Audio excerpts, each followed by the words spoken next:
안녕하세요, 완상규입니다.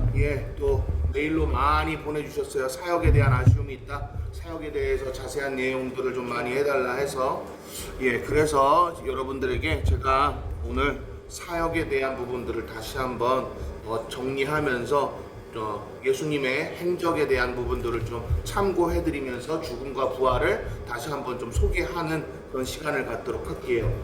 일단은 사역이라는 이 개념을 좀 우리가 좀 알아야 합니다. 우리는요, 사역하면 시키다라고만 알고 있어요. 그죠? 시키다라고만 알고 있다고요. 근데 사역이라는 이 단어를요, 히브리권 문화에서 우리가 어떻게 하면요, employment라는 영어 단어를 그대로 히브리권 문화에서 사용이 된 거예요. employment가 뭐냐면요, 누군가에게 시키다, 누군가에게 주문하다, 이런 의미를 가지고 있거든요. 근데 이 단어가 조금만 더 우리가 자세하게 다뤄줄게요. 그러면 사역이라는 개념에 대해서 아쉽다고 하셨으니까 더 자세하게 그럼 다뤄드릴게요.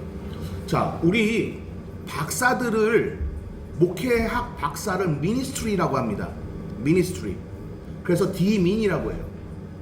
닥터 미니스트리라고 한다고요. 이해되셨나요? 여러분 다 이해되셨어요? 미니스트리, 우리나라 말로는 이게 무슨 뜻이냐면, 사역이라는 단어는요, 따라해보세요. 위임을 받았다. 미니스트리라는 단어가요, 위임받은이라는 뜻이에요. 미국 필라델피아에, 죄송해요. 또 필라델피아 얘기, 제가 있었던 곳을 왜 얘기를 하냐. 저기. 미국 조지아, 저기. 한국말이 서툴러도 이해해주세요. 제 빵개국어가 돼서. 플로리다에, 미국 플로리다에 웨스터민스터 신학교가 있습니다. 웨스트민스터 신학교도 바로 서쪽에서, 그러니까 서쪽의 미니스트리, 그러니까 서쪽으로부터 시작된 뭐냐 하면 위임받은 신학교다, 이런 뜻을 가지고 있어요. 그게 무슨 얘기냐면, 웨스트민스터가 결국 어디에서 영향을 받았나, 그걸 알려주는 거예요. 네덜란드예요. 미국에서 보면 서쪽이에요. 완전 끝. 엄마? 다 모르시는구나. 미국 여기 있죠? 유럽이 어디 있어요? 여기 있어요. 완전 끝, 서쪽 끝. 서쪽 끝이라고. 이해되셨어요? 그래서 네덜란드의 종교개혁 정신을 이어받는가 해서 위임받았다라는 이 단어와 웨스트, 즉 서쪽이라는 단어를 그대로 합쳐가지고 웨스트민스터 신학대학교가 된 거예요. 웨스트민스터 유니버시티가 된 거예요. 이해되셨죠? 자, 사역이라는 개념을 좀 더 그럼 들어가 보죠. 아까 제가 미니스트리라는 단어를 썼어요. 선교라는 단어하고 또 달라요. 사역이라는 개념은 선교가 아니에요. 미셔너리 웍이라고 합니다. 선교라는 단어는. 근데 히브리 문화에서도 선교라는 단어와 사역이라는 단어가 엄연히 달라요. 우리 최 박사님 한번 저기 사역이라는 단어 히브리어로 한번 쳐보세요. 그러면 어디로부터 출발되냐면, 시키다라고 얘기하는 바흐라는 아카드어에서 시작이 돼요. 바흐라는 아카드어에서 시작이 돼요. 한번 보세요. 뭐라고 나와요? 사역? 그분의 일을 위임받아서 그분이 원하시는 것을 해내는 것이라는 개념을 가지고 있어요. 그래서 이 단어가 굉장히 중요합니다. 내 스스로가 무언가를 선교를 하는 거는요, 무언가 선한 일을 하는 거는 여러분 사역이 아니에요. 사역은 뭐라고요? 위임받는 거예요. 위임받아서 그분의 것을 하는 거예요. 확실히 이해되셨나요? 네. 오케이. 그래서 이 단어를 그대로 영어권 문화에서도 와흐라는 그 개념에서 시작된 그 개념을 그대로 받아들여서 미니스트리라는 단어로 사용을 해요. 됐나요? 오케이. 그럼 좀 더 들어가 볼게요. 예를 들어서 하나님을 찬양하는데 위임받았다라고 할 때는 우리 어떻게 할까요? Ministry of the Music. 그래서 찬양 사역자가요, Ministry of Music이라고 해요. 됐나요? 됐어요? 혹은 우리나라에서 주로 섬긴다라는 개념으로 많이 얘기하는 거 있잖아요. 서버, 그렇죠? 서버라고 얘기하는 거 있잖아요. 서버. 여러분, 누군가에게 봉사한다, 누군가에게 적극적으로 나의 모든 것을 나눠주다, 이런 의미로 우리가 이해하면은 정말 섬김이란 단어가 완벽하게 기독교 정신하고는 다른 의미가 돼요. 아니, 다른 의미가 아니라 틀린 의미가 돼요. 왜 그런지를 설명할게요. 자, 섬김이라는 단어 한번 찾아보세요. 이 섬기다라는 이 개념이요, 제렘이라는 개념에서 시작한 거예요. 제렘이 뭐죠? 그림자라는 뜻이거든요. 자, 그림자는요, 뭔가가 물체가 움직일 때 그 그림자가 그 모양이 바뀌죠? 그래요. 이 단어에서 질그릇을 빚다라는 그 동사, 빚다라는 동사도 나오거든요. 너 이렇게 자세하게 나아가도 되겠지? 충분히 할 수 있겠죠? 그쵸? 자, 제렘이라는 단어에서 출발한 단어예요. 그래서 칠판을 좀 한번 쓸까요? 여기 안 보이죠? 여기는 안 보이니까 그냥 이해는 해주세요. 그냥 저 칠판은 우리 성도 우리 여기 지금 강의하시는 분들한테만 제가 좀 보여드리면서 할 테니까 유튜버들은 나중에 메일을 저한테 주시면 됩니다. 아주 간단해요. 이게 정말 간단한 내용이라 제가 여러분들한테 조금 더 좀 소개하고 시작할게요.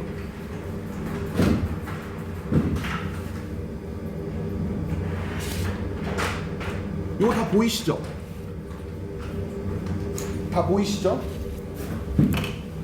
보시면 제렘이라는 단어가, 자, 이게 제렘이라는 단어예요. 자,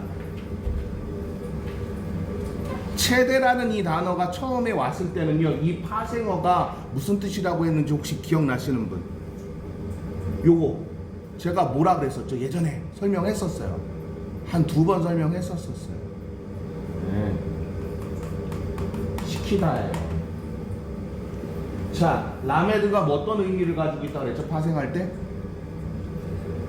어디로부터. 맴은요? 복합적인, 중복적인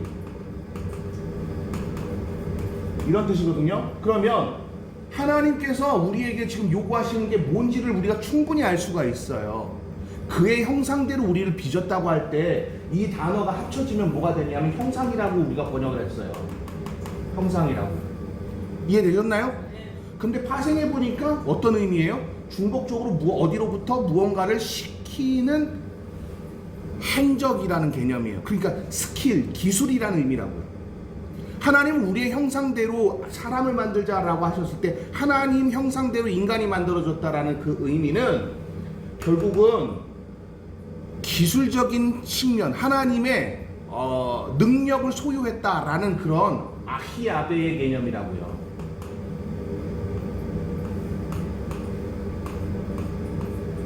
이런 개념이라고요. 그러니까 어떻게 했어요? 어떻게 했냐고요. 이런 개념이라면 이제 이 개념으로부터 섬김이라는 단어가 출발을 했다면, 자 보세요. 이제 한번 봅시다. 아바트. 아까 제렘이랑 한번 비교해 볼까요? 제렘.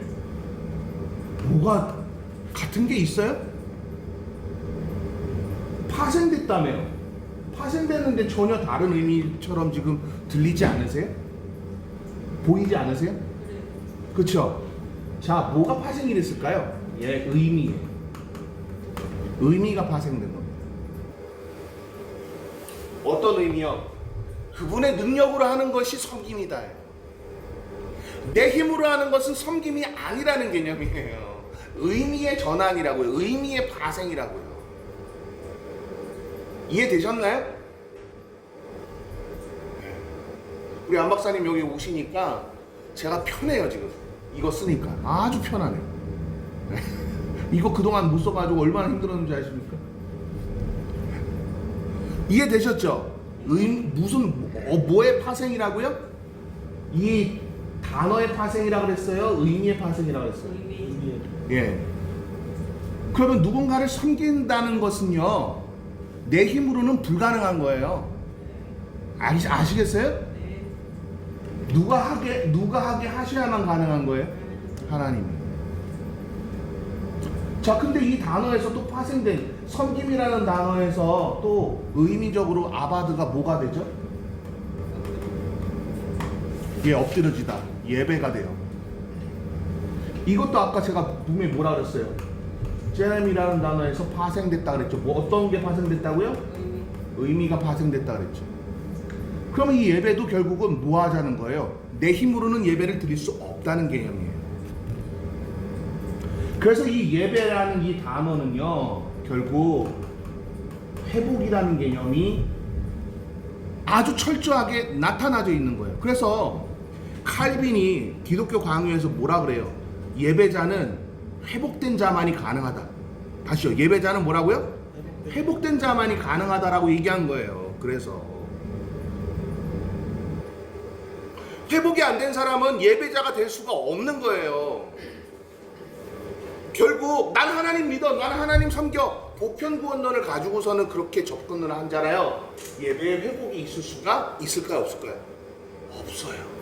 우리 13장에서 예배가 어떻게 중요한지, 믿음이 얼마나 중요한지 이 에피소드들 쭉 살펴보니까 어때요?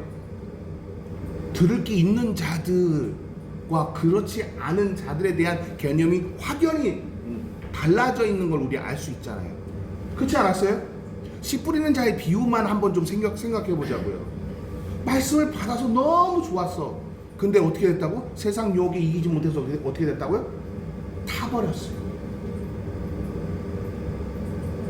자, 자기 스스로 예배자의 삶을 살려 해도 불가능하다는 거예요. 그래서 칼빈이 이 얘기를 한 거예요. 한번 읽어보세요. 딱 예정이요, 예정.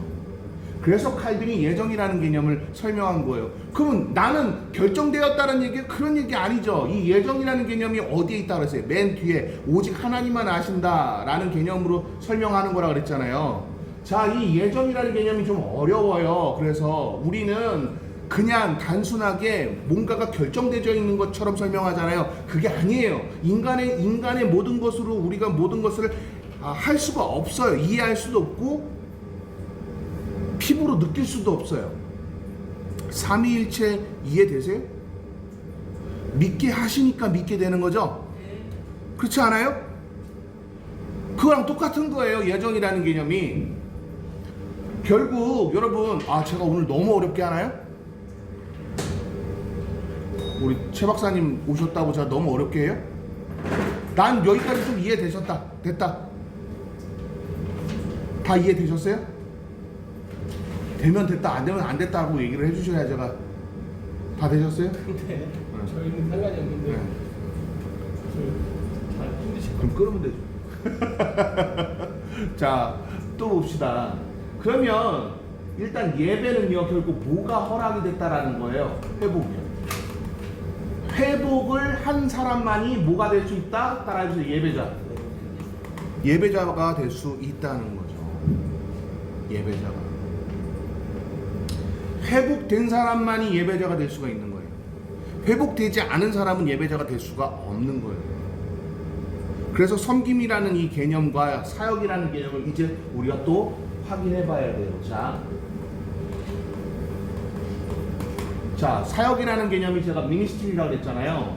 자, 봅시다. 이 개념도 결국 누군가에게 위임을 받았다라는 의미예요. 이 근거로 한 이 단어를 자꾸 헬라어에서 찾는 사람들이 많아요. 왜요? 마태복음 28장 20절, 19절, 20절에 어떻게 했어요? 하늘과 땅의 모든 권세와 모든 능력으로 내가 너에게 기름 부어서 모든 것을 주셨으니 너는 가라 하고서는 말씀을 전하라고 하면서 뭐라고 얘기하냐면 세상 끝날까지 내가 너희와 함께 할 수 있을 테니까 너희는 제자 삼고 가르쳐서 지키게 하라. 이 메시지를 아주 간단하게 소개를 했어요. 거기에서 의미를 찾아서 미니스트리를 설명하는 사람들이 꽤 많았어요. 근데 실질적으로 이 단어에서 왔다라는 걸 발견한 거죠. 재료고고학자들에 의해서. 제렘이요, 제렘. 그분이 움직이지 않으면 우리도 움직일 수 없는 거예요. 연합체입니다. 즉 매번 우리가 우리나라 문화로 지난번에도 이해할 수 없는 게 있었죠. 아들이 뭐였어요? 자식이 뭐였죠? 분신이었잖아요. 그들의 문화, 신본주의 문화에서는. 그래서 레아에게 아들이 낳았을 때는 어떻게 됐어요? 위로를 받는 그 개념이 등장하잖아요. 왜요? 야코프가 그렇죠. 야코프예요. 그렇죠. 야코프가 여기 있는데 얘도 야코프가 된 거예요. 그러니까 우리나라 문화로는 전혀 이해할 수가 없는 문화잖아요. 이것 또한 마찬가지예요. 예수님이 뭐라 그러셨어요? 나와 연합하는 자에 대한 이야기를 정말 많이 하셨어요. 그렇죠? 예를 하나 들어볼까요? 나는 부활이요 생명이니 나로 말미암고는 아버지께로 올 자가 없다고 얘기하셨어요. 그 말씀이 내가 원인이 되고 내가 이유가 되지 않으면 아버지께 갈 수 없다라는 표현이에요. 확실히 이해되시나요? 네. 그럼 여러분 보세요. 거기에서 나로 말미암지 않는다. 주 예수를 믿으라 그리하면 너와 내 집이 구원을 얻으리라 라고 할 때 등장하는 개념이 뭐예요? 영접이라는 개념이죠. 여러분 영접이라는 단어 사전적으로 한번 찾아보세요. 뭔가 들어오게 하다예요.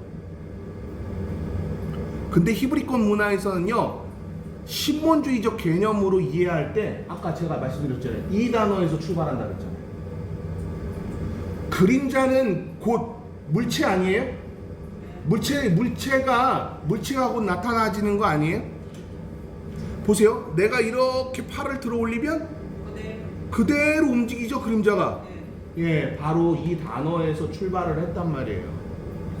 즉 하나님과 연합되지 않으면 예배자로 설 수가 없고 사역을 할 수가 없는 거예요. 그러니까 신학교를 왔다고 해서 아무에게나 목사 한 수를 주고 그런 행동들을 하는 것이 굉장히 위험한 거예요.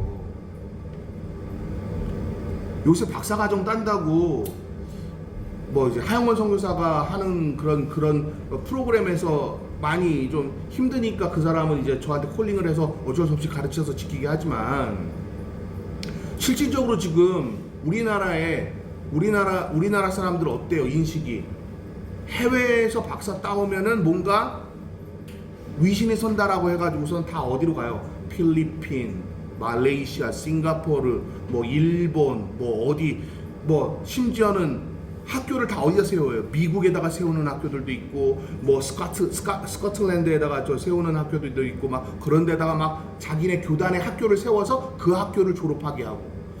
왜 우리 최 박사가 저기 MDB 했던 그 학교, 예, 그 총신도 저기 하와이에다가 신학교 세워놨잖아요.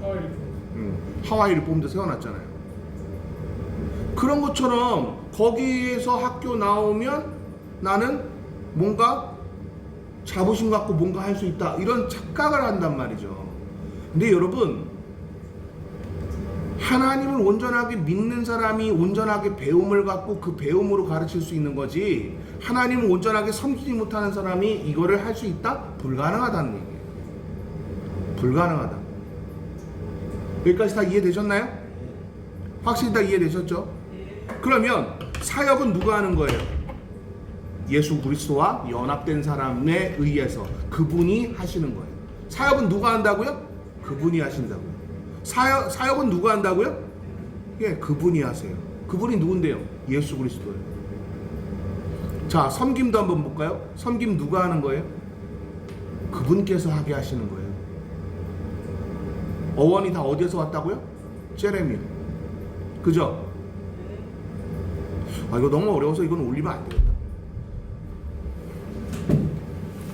또 난리 나겠다.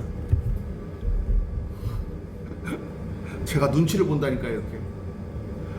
자, 그럼 여러분 섬김도 그거지만 예배도 마찬가지라는 거죠. 예배도 똑같은 히브리어 뭘 쓴다고요? 아바드를 써요. 그쵸? 이 아바드라는 이 개념이 그러면 결국 뭐 하는 거예요? 그분과 연합되지 않으면 예배가 불가능하다니까요. 그분과 연합되지 않았기 때문에 온전한 교회를 다닐 수가 없는 거죠. 그분과 연합되지 않았기 때문에 계속해서 어떻게 될까요? 여기도 나와요. 사역동사로 예속시키라. 그거 봐요. 등장하잖아요. 네. 히브리어 그냥 올립시다. 네. 네. 목사님이 뭐 잔소리들. 다 이해되셨죠? 봐봐요. 원어 사전에는 다 나와 있잖아 이렇게. 그쵸? 근데 우리가 목사님이 사역하시는데 우리 장로님이 사역하시는데 뭐 누가 사역하시는데 이런 얘기를 함부로 꺼낸다는 거죠. 사역은 누가 하는 거예요? 그분이 하시는 거예요. 사역은 누가 한다고요? 이런 개념이 안 잡혀 있는 사람이 무슨 목사예요?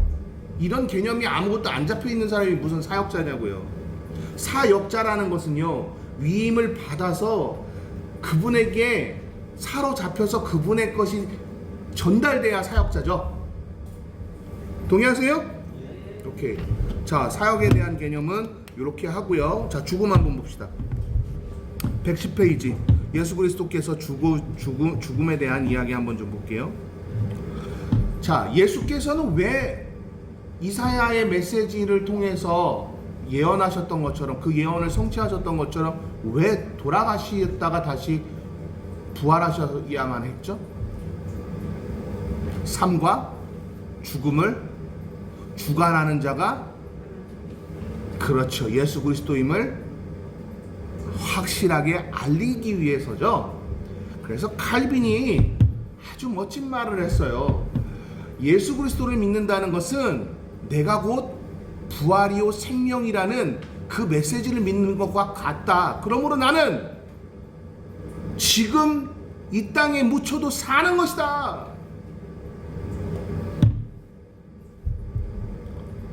동의하세요? 왜요? 칼빈이 얘기하니까 먼 얘기인 것 같아요? 네. 또 보죠. 자, 이제 죽음에 대해서 한번 보자고요. 그의 죽음은 정치적으로 불가피해 보였어요. 그렇지만 성경은 그것이 하나님의 계획의 일부였음을 언급하고 있고요. 그가 이 세상에 온 이유였다고 말씀하고 있는 거예요. 자, 차일드가 한 말 그대로, BS 차일드가 한 말 그대로 제가 여기다 실어놓은 거예요. 무슨 이유였다고요? 죽기 위해 오신 거라니까. 다시 뭐 하기 위해서 오셨다고요? 죽기 위해 오셨다.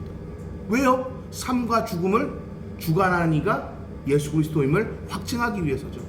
맞아요?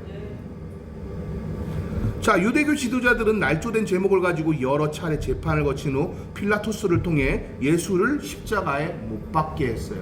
그런데 아주 재미난 상황이 발생하죠.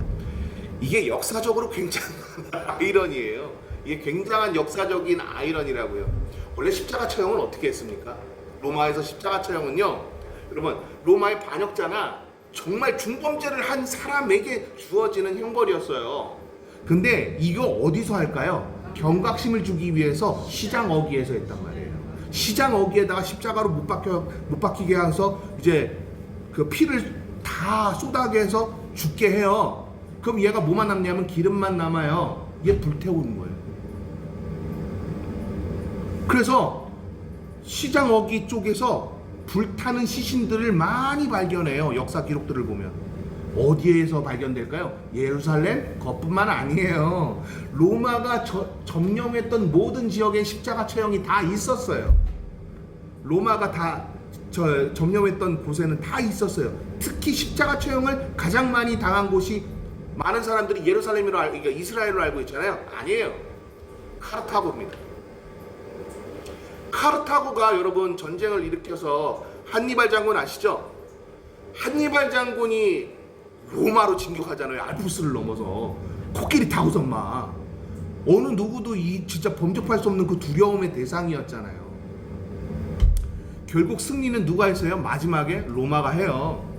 그 이후로 싹을 잘라버리자고 아예 오늘날로 얘기하면 리비아부터 이집트까지 이르는 그 땅, 요렇게 그 땅까지 거기에 한니발에게 동조했던 모든 이들이 십자가 처형인 거예요. 그러고서는 그걸 어떻게 했을까요? 사람들 보도로 시장 어귀에다가 불질러버렸다. 불질러버렸다. 기록에 보면은요 400만 명이 죽었다는 기록도 있고요, 더 줄여가지고서는 뭐 10만 명이 죽었다라는 기록도 있어요. 근데 어떤 기록이 맞는지는 확인해봐야 알겠지만 이 부분은 탐사팀들이 점점 그 기록들을 하나하나씩 확인하면서 밝혀질 내용이고요.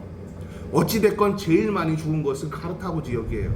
근데 십자가 처형은 어디에서 이루어진다고요? 반드시 사람들이 많은 곳에서 이루어져야 돼요. 그런데 사람들을 못 보게 하려고 어떻게 했어요? 콜고디스, 그러니까 우리나라 말로는 골고다라고 번역된 그 골고다라는 그 언덕으로 가게 했어요. 맞아요? 근데 참 아주 희귀한 일이 일어나고 역사를 기록하는 기록자들과 여러 소문들을 들은 사람들, 그런 사람들에 의해서 그 기록들이 막 너도 나도 할 거 없이 딱 등장해요. 막 예를 들면 예루살렘에서만 문서가 한 300개 정도가 나오거든요. 약 300개 정도. 근데 교집합을 해보면 딱 세 가지가 나와요. 죽은 자가 살아났다, 커다란 굉음이 들렸다, 지진이 일어났다. 이 세 가지는 똑같이 등장해요. 자, 일단 보자고요. 예수 그리스도께서 십자가에 처형하시면서까지 예수께서는요 자신이 이 사역을 담당하시는 이임을 알리셨어요. 어떻게 알리셨을까요? 아람어로 의도적으로 표현합니다. 내가 니네들이 말하는 그 다윗의 별에 바로 그이야, 메시아야 라는 걸 알리려고 아람어로 이렇게 말씀하십니다. 엘리 엘리 레마 샤박타니. 이거를 번역하면은 나의 하나님 어찌하여 나를 버리셨나이까, 이렇게 우리나라 말로 번역했어요. 근데 제가 조금 더 직역할까요? 나의 하나님 저는 이미 버려진 바 되었습니다. 사역을 다 이루었다라는 뜻이에요, 이게. 그리고 라마 샤박탄이라고 그렇게 번역했죠. 라마가 아니고 레마예요, 레마. 그러니까 고고학을 배우면 라마는 완전 다른 말이에요. 라마가 뭐냐면 그 이동하다 이런 뜻이거든요. 레마는 버리다 이런 뜻이에요. 던져버리다, thrown out이라는 개념이라고요. throwing out 이런 개념이라고요. 이해되셨나요? 나의 하나님 저는 어떻게 됐다고요? 이미 버려진 바 되었습니다. 이거 사람들 앞에서 왜 얘기했을까요? 다시 한번 그들에게 기회를 주기 위해서, 내가 메시아였다는 걸 기회 주기 위해서였어요. 그러고선 여러분 십자가 처형을 하잖아요. 그죠? 십자가 처형을 당하시잖아요. 그러고서는 마지막에 하셨던 말씀은 어떻게 기록되어 있죠? 성경뿐만이 아니고 많은 기록자들에 의해서 교집합으로 등장하는 거 다 이루었다예요. 뭐라고요? 다 이루었다. 이 이야기를 하고서는 돌아가셨어요. 근데 승천하자마자 놀라운 일이 하나 벌어지죠. 굉음이 하늘에서 들렸다 그랬죠. 여러분 이거는 불가능한 일이잖아요. 하늘에서 굉음 어떻게 들어요? 뭐 할 때 들릴 수 있어요? 우주 폭발이나 뭔가 일어나야만 가능한 거 아니에요?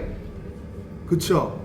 예, 그런 굉음이 들렸고요. 또요, 지진이 일어났어요. 죽은 자가 돌아다녀요. 그래서 어떤 기록에 보면은 뭐예요? 자기 집에 들어가서 밥을 먹고 있는 장면이 목격되고. 성전의 휘장이 찢어지고. 그렇죠. 성전의 휘장이 찢어졌다는 거야 뭐 다 알고 계시는 내용이잖아요. 저는 지금 교집합만 얘기한 거예요. 그럼 성경으로 들어가서 성경 이야기만 해볼까요? 역사 기록과 성경에 대한 교집합만 얘기했는데 그럼 성경으로 한번 들어가 보죠. 이 성소가, 그러니까 지성소가 이렇게 찢어졌다는 건 뭘 의미해요? 내가 이제는 너와 더 가까이서 만나겠다라는 그런 의미예요. 여러분 찢어진 게 뭐 이렇게 찢어졌냐 그런 거 가지고 막 논란이 많잖아요. 그렇게 얘기하는 게 다 알레고리예요. 다 이단적 사고예요. 고대 근동사회에서 신본주의 국가에서 휘장이나 성전에 있는 그 무언가가 가리는 가림막이라고 하거든요. 그 가림막이 찢어졌다라는 것은요, 신이 직접 만나겠다라는 신호라고 그렇게 이해했다고요. 다 이해되셨나요? 그러면 성소의 휘장이 딱 찢어진 거 보고 대제사장은 뭘 느꼈을까요? 이제는 나를 통해서 하나님이 우리 이스라엘 백성들을 만나려고 하시지 않으시구나. 어떡하지? 그러지 않았을까요? 추측이에요. 추측이라고요. 근데 그러지 않았을까요? 자, 또 보죠. 십자가형은 로마 중 범죄자와 로마 및 정치, 경제 그리고 군사를 이용한 반역자에게만 적용되는 가장 잔인한 처형 방법이었어요. 그래서 유대인에게는 하나님의 저주를 받은 자의 상징으로 표출된 거죠. 제가 아까 설명 다 했어요, 그렇죠? 그렇지만 이 죽음은 가장 작은 부분까지 정확하게 구약의 예언을 성취하는 하나님의 뭐라고요? 따라해보세요. 업적. 왜요? 다 이루셨기 때문에 업적인 거예요. 뭘 이루셨기 때문에요? 그렇죠. 내가 누구라는 걸 보여주신 거예요. 삶과 죽음을 주관하는 자다. 이거 멋진 표현입니다, 여러분.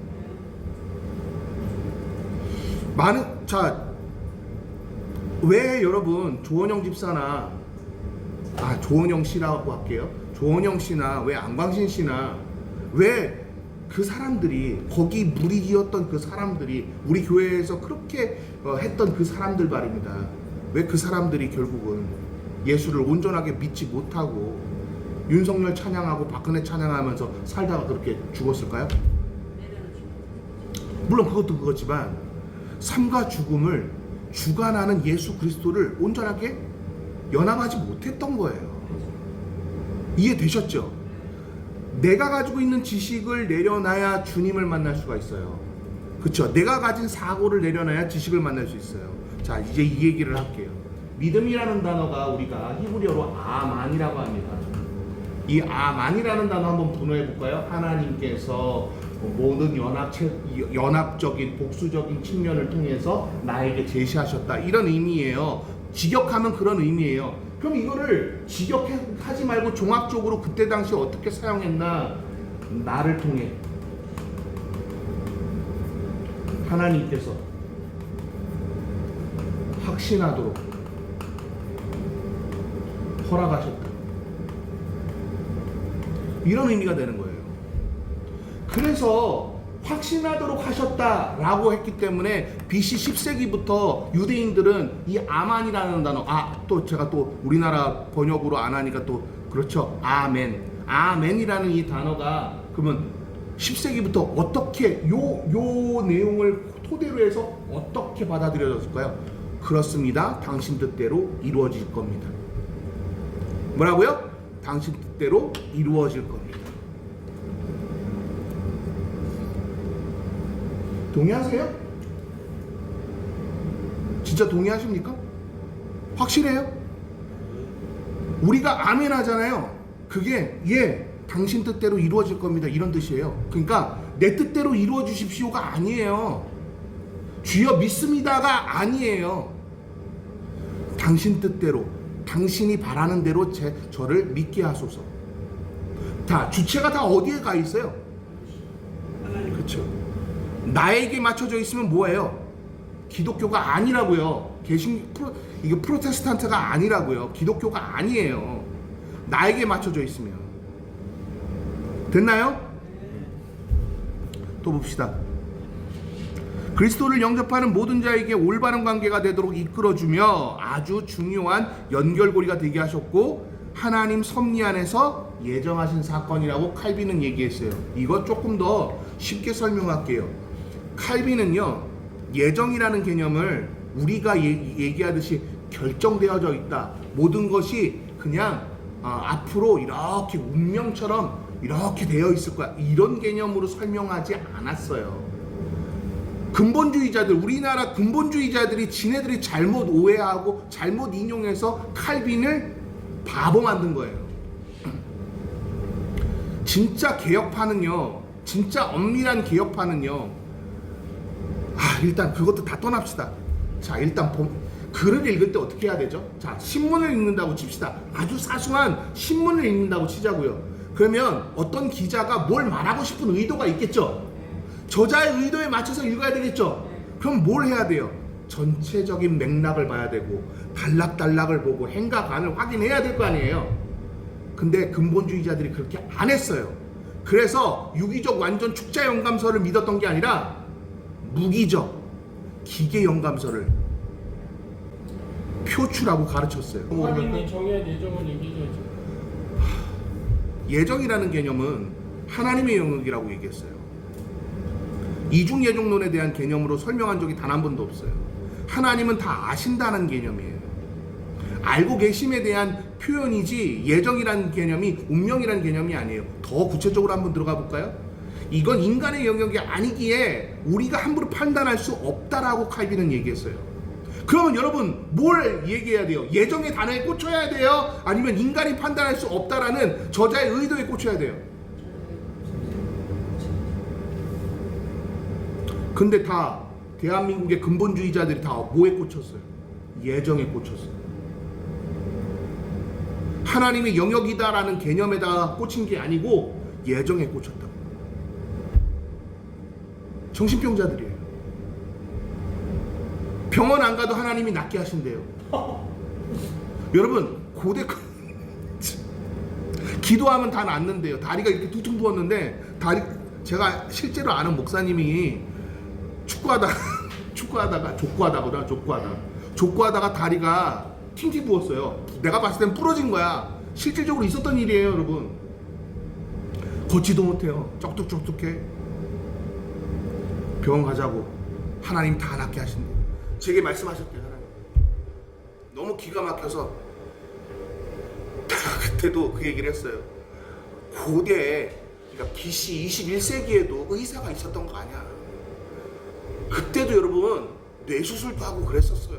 그 기록들이 지금 점점 나오고 있잖아요.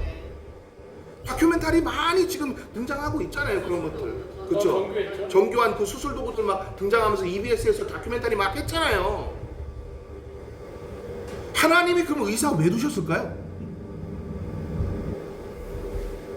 이제 이해되시죠? 근데 이 사람 어떻게 됐을까요? 결국에는 이 목사님 어떻게 됐는 줄 아세요? 나중에 병원 갔어요. 그러니까 다리가 부러졌는데 이상하게 붙었다 그래가지고 다시 풀긴 다음에 다시 맞췄어요.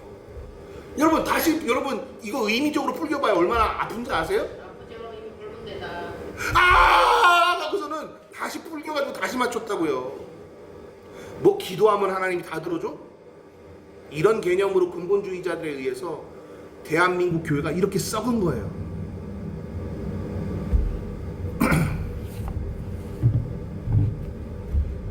자, 좀 더 저자가 말하고 칼빈이 말하고자 했던 이야기를 한번 생각해 보셨으면 좋겠어요. 칼빈은 우리의 영역은 아니지만 이미 모든 것이 결정되어져 있을 거라고 여겼어요. 왜요? 하나님은 전지전능하기 때문에 알고 계신다라는 개념을 갖다 쓴 거예요. 즉 하나님만 아시는 영역이기 때문에 우리가 예정이라는 단어를 함부로 입에 올려서는 안 된다고 얘기하는 거예요. 칼빈은. 이해되셨나요? 그러니까 누가 예정됐을지 모르기 때문에 우리는 뭐 해야 돼요? 전도하는 거예요. 이해되셨나요? 뭐 알지도 못하면서 예정 찾고. 그래서 저는요, 이 예정이라는 단어를, 자, 예정 같은 거 이렇게 영어로 한번 찾아보세요. 그러면 우리의 의미하고도 너무나 달라요. 히브리적인 의미로도 예정됐다라는 이 단어 한번 찾아보세요. 여기 찾아보시면 그가 모든 것을 주관하신다라는 결정적 요건이라고 표현하고 있어요. 원어사전 한번 찾아보세요. 그렇게 나와 있어요. 아셨습니까?